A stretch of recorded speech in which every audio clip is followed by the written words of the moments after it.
Didik TV KPM. Terima kasih kerana masih menonton Didik TV KPM. Hari ini topik kita berkaitan dengan nutrisi dan teknologi makanan di bawah subtopik gizi seimbang dan nilai kalori. Cikgu Joaida, khusyuk betul tu. Tengok apa tu? Khusyuk ni baca artikel ni Nisa. Tajuk dia ialah semakin ramai kanak-kanak di seluruh dunia hadapi kekurangan zat makanan. Oh, kekurangan zat makanan. Kekurangan zat makanan ni atau nama lain dia ialah malnutrisi. Nisa pernah dengar tak? Apa maksud malnutrisi tu, cikgu? Hari ni cikgu nak ajar tentang ni. Okey, malnutrisi ni ialah masalah kesihatan yang terjadi akibat pengambilan nutrisi yang tidak mencukupi di mana sesetengah zat kurang atau dalam nisbah yang salah. Okey, contoh masalah kesihatan akibat malnutrisi ialah goiter, scurvy, marasmus, kwashiorkor, riket, rabun malam, beri-beri dan anemia. Ada tak yang Nisa pernah dengar? Saya pernah dengar rabun malam je, cikgu. Rabun malam ni kalau Nisa tengok disebabkan oleh kekurangan vitamin A. Menyebabkan tidak boleh melihat pada waktu malam.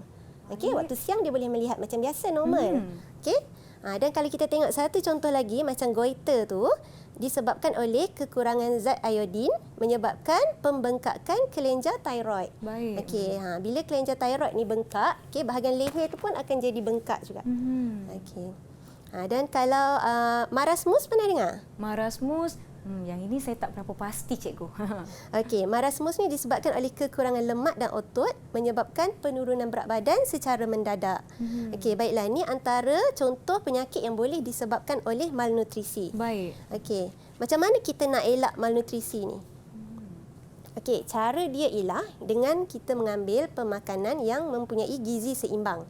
Okey, gizi seimbang ialah amalan pemakanan yang mengandungi ke-7 kelas makanan iaitu karbohidrat, protein, vitamin, garam mineral, air, lemak dan juga pelawas dalam kadar yang betul mengikut keperluan tubuh badan kita. Baik. Okey, kalau Nisa tengok kat bahagian depan tu, Nisa nampak tak?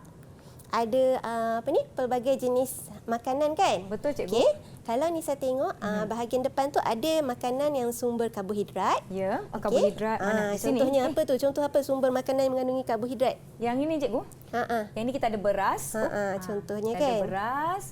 Lepas tu dekat sini kita ada kentang dan beberapa jenis pasta. Ya, dan juga roti pun sama. Ada roti. Okey, dan kita ada buah-buahan, sayur-sayuran. Ini adalah sumber makanan yang mengandungi vitamin, garam mineral dan juga bertindak sebagai pelawas. Baik. Wah. Kat sana pula ada protein. Sumber makanan yang protein dan juga lemak. Protein contoh yang ini susu. Susu. Kita ada susu segar, kemudian ada telur ayam. Kacang tanah pun protein juga. Kacang memang dia mengandungi nilai protein yang tinggi. Ikan bilis, cikgu? Ya, ikan bilis. Ikan bilis pun sumber protein. Sumber protein. Yang ini telur yang sudah digoreng. Okey, dan sebelah tu pula adalah sumber untuk makanan yang mengandungi lemak lah. Lemak. Macam minyak sawit, keju, mentega. Baik. Okey, dan kita jangan lupa tahu Nisa, kena minum air yang cukup. Ya, betul. Kita minum air kosong ni penting. Air kosong. Okey, baiklah, kalau kita tengok di sini. Okey, ini adalah contoh fungsi dan juga fungsi untuk setiap kelas makanan tersebut. Okey, fungsi untuk setiap kelas makanan tersebut. Baik. Contohnya macam karbohidrat, dia membekalkan tenaga. Okey, lemak juga membekalkan tenaga dan juga menebat suhu tubuh kita. Baik. Okey, protein pertumbuhan sel, membaiki tisu yang rosak, pembentukan enzim, antibodi, hormon dan juga hemoglobin. Banyaknya kebaikannya. Banyak kan dia punya fungsi dan kebaikan dia. Okey, pelawas pula merangsang peristalsis dan mencegah sembelit. Baik. Okey, dan vitamin dia mengekalkan kesihatan badan.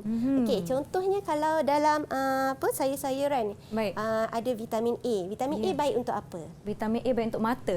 Baik untuk mata. Ada tak sayur yang Nisa rasa tinggi kandungan vitamin A kat situ? Vitamin A. Alamak, saya makan je, yang cikgu. baik untuk mata Nisa? Kalau mata okey.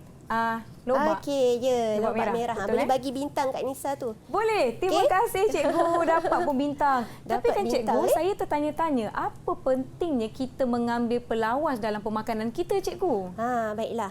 Okey, ramai yang mengambil mudah. Dia tak ambil pelawas tu dalam gizi seharian. Okey, dan baik. ini menyebabkan dia mengalami masalah sembelit.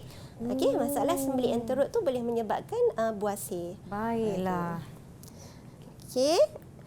Ini adalah piramid makanan Malaysia.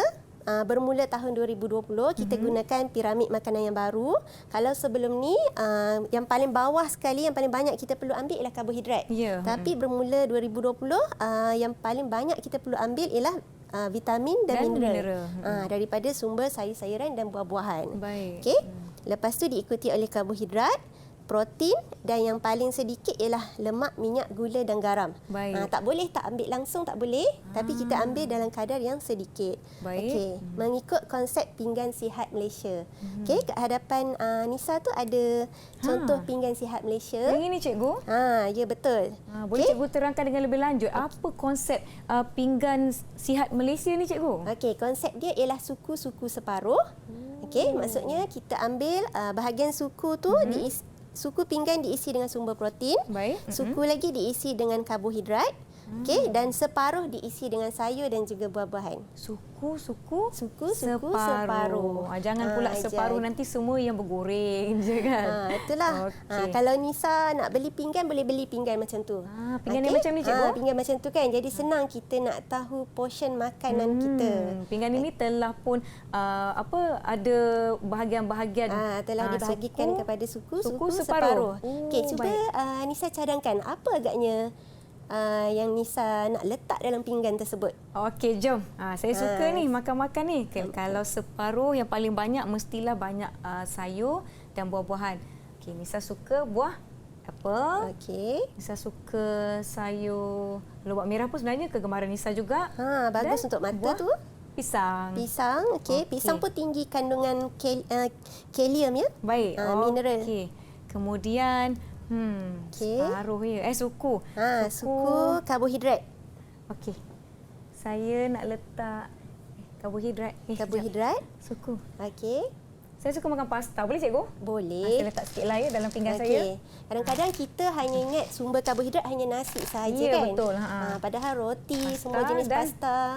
kentang. Baik. Okey, baik. Sekarang Kemudian, protein pula. Protein. So, kita ada ikan bilis, kita ada telur. Protein. Okey, saya ambil telur goreng. Alamak. Boleh? Boleh tak?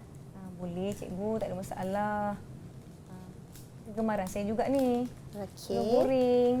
Telur tu pun kita boleh pelbagaikanlah cara memasak. Selain daripada telur goreng, kita boleh gunakan telur rebus. Okey cikgu, ini dia pinggan suku-suku separuh saya. Baiklah. Macam mana cikgu? Okey, cikgu bagi luluslah. Lulus? Lulus dengan cemerlang. Okey, boleh bagi bintang lagi. Bintang lagi satu untuk saya. Murid-murid di rumah pun boleh cuba. Dah boleh fikir-fikir dah macam mana nak bahagikan suku-suku separuh dalam pemakanan seharian kita. Betul tu. Baik. Okey. Saya letak bintangnya cikgu. Boleh. Okey, dah 2 bintang. Okey, so kita tengok sedikit lagi tentang masalah kesihatan yang akan dihidapi oleh individu yang gaya pemakanannya tinggi kandungan gula, garam dan lemak. Okey. Contohnya macam kita penyakit-penyakitnya ialah contohnya ialah arteriosklerosis, kencing manis, tekanan darah tinggi, alergi, hyperaktif dan juga kanser.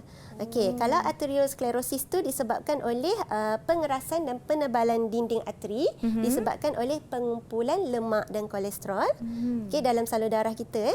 Kencing manis sebab kandungan gula dalam darah tinggi. Tekanan darah tinggi disebabkan oleh pengambilan garam berlebihan. Baik. Dan juga alergi, hyperaktif dan kanser disebabkan oleh pengambilan bahan tambah makanan.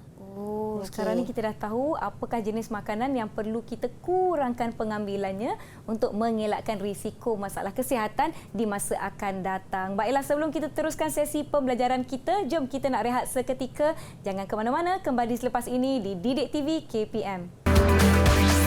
Didik TV KPM.